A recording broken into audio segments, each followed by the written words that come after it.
Hi, we'll be learning about basic math addition rule today. It's pretty simple.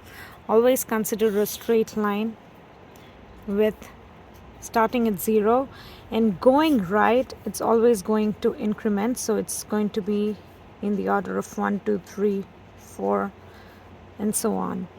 And if you are going to your left, it's always going to go in the negative. So it's going to start with -1, -2, -3, -4, and so on.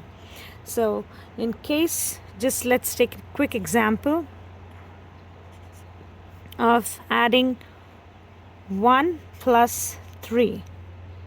So in this case, let's go to a next page. We'll again start fresh for 1 plus 3. We'll start with 0. We'll write where 1 comes, and then we are going to move 3 distances. So 1, 2, 3. So it's going to be 2, 3, 4. So that's going to equate it to 4.